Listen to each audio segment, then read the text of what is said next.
नमस्कार दोस्तों, आज के इस वीडियो में हम गुणनखंड करना सीखेंगे। गुणनखंड किसका करेंगे? द्विघात समीकरण का। तो आपको यहाँ पर द्विघात समीकरण दिख रहा होगा जिसमें चर का घात कितना होता है? 2 होता है, तो उसे हम द्विघात समीकरण कहते हैं। तो हम गुणनखंड क्यों करते हैं? गुणनखंड करने से हमें x का 2 मान मिलेगा, 2 वैल्यू मिलेगा। क्योंकि ये द्विघात समीकरण है, इसके लिए इसके 2 वैल्यू आएंगे। जब हम उन 2 वैल्यू को इसमें रखेंगे, x का वैल्यू रखेंगे, तो वो 0 के बराबर आएगा, इस समीकरण को सेटिस्फाई करेगा। तो चलिए गुणनखंड करना सीखते हैं। तो सबसे पहले गुणनखंड करने के लिए हम क्या करेंगे? ये जो x² है इसको ऐसे ही लिख दीजिए, प्लस देखिए यहाँ पर x² के साथ कुछ गुणा में है, कुछ नहीं है, तो एक तो गुणा में रहता ही है, तो यहाँ पर 1 है। जैसे यहाँ पे x² के साथ गुणा में क्या है? 5 है, वैसे यहाँ पे x² के साथ गुणा में क्या है? 1 है। तो क्या करेंगे हम? ये जो अचर है 20, इस 20 को गुणा करेंगे x² के गुणांक के साथ, x² के गुणांक के साथ गुणा करेंगे। तो 20 को गुणा कीजिए 1 से, तो क्या होगा? 20 ही होगा। तो अब ये जो बीच वाला पद है 12 को इस तरह से तोड़ेंगे कि गुणा करने पे 20 आए और जोड़ने पे 12 आ जाए। क्योंकि यहाँ पे प्लस साइन है, 20 के आगे प्लस साइन है, तो जोड़ने पे 12 आ जाए और गुणा करने पे क्या आ जाए? 20 आ जाए। तो 20 को हम किस तरह से 2 भागों में बांटे कि जोड़ने पे 12 आ जाए और गुणा करने पे 20 आए? तो आप बोलेंगे 10 और 2, 10 और 2 को जब जोड़ेंगे तो आएगा 12 और गुणा करेंगे तो होगा 20। तो ये आपको सोचना पड़ेगा, 2 नंबर आपको सोचना पड़ेगा, बहुत ही आसान होता है सोचना, ठीक है। तो हम क्या करते हैं, इस 12 की जगह क्या लिख देंगे? 10 + 2 और x है तो x साथ गुणा में है, प्लस 20 = 0।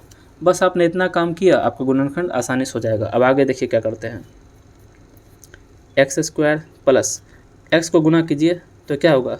10x प्लस 2 से गुणा कीजिए तो 2x प्लस 20 = 0, ठीक है। यहाँ पर अब क्या करेंगे? हम कॉमन लेंगे। तो इन दोनों में और इन दोनों में जो कॉमन आ रहा है उसे कॉमन लीजिए।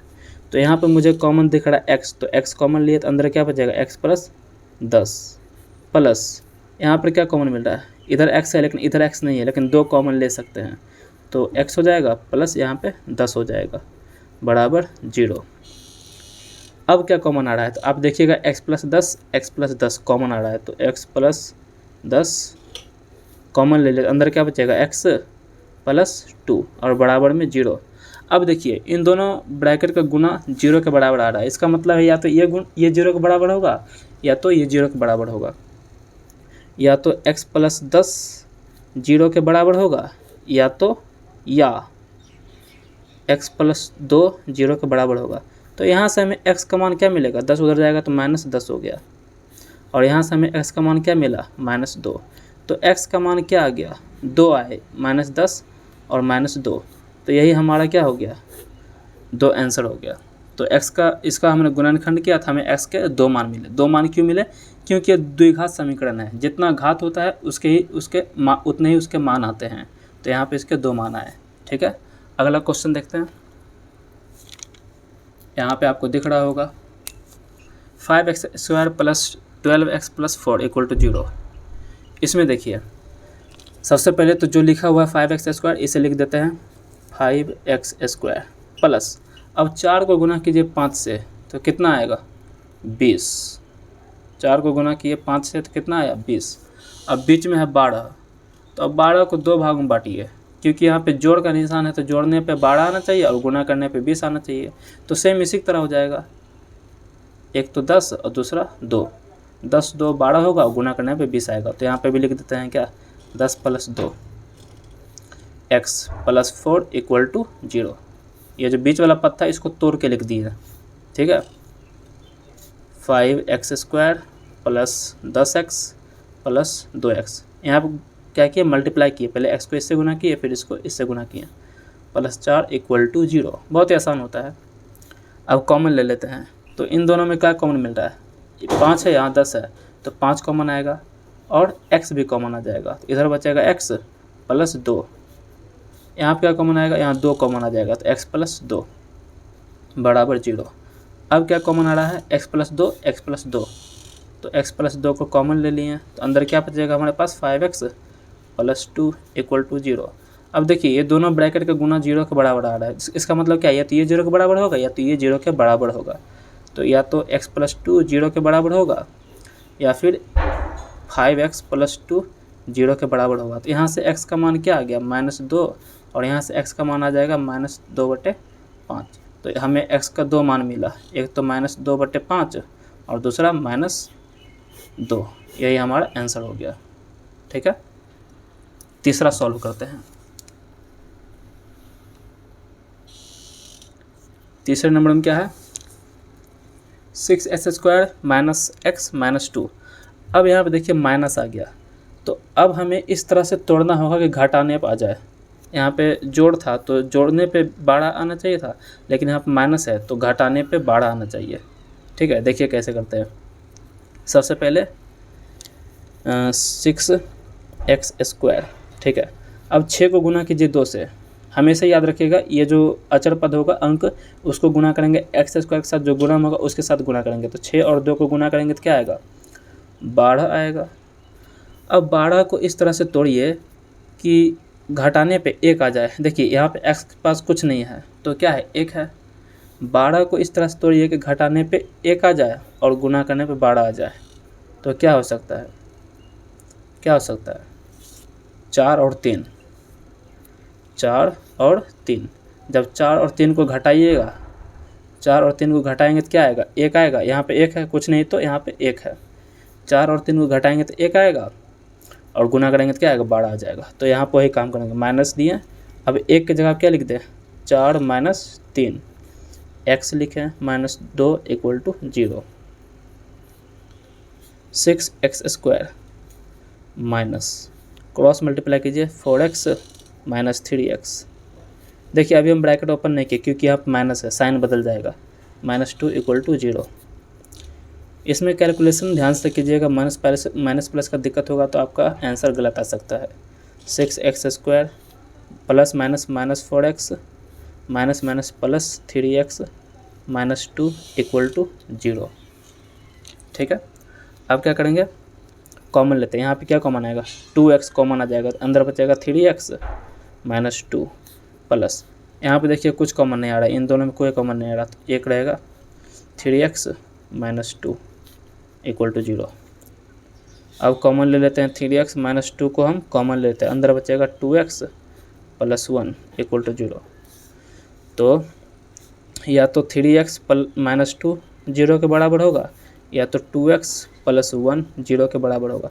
तो यहाँ से x का मान क्या आया 2/3, यहाँ पे x का मान क्या आया -1/2। ठीक है, तो हमें x का कितना मान मिला 2 मिला, एक तो 2/3 और दूसरा -1/2। काफ़ी आसान था। ठीक है, अगला देखते हैं फोर्थ नंबर। तो फोर्थ नंबर में क्या दिया हुआ है 3x² माइनस 2√6x प्लस 2। सबसे पहले लिख दिए 3x²। ठीक है, अब 2 को गुना कीजिए x² के गुणा के साथ, 3 है तो 3 को गुना करेंगे 2 के साथ तो क्या होगा 6 होगा।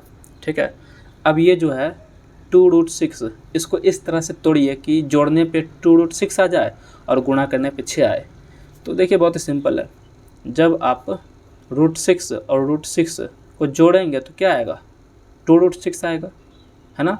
और जब इन दोनों को गुना कीजिएगा तो √6 क्या आएगा 6 आ जाएगा माइनस।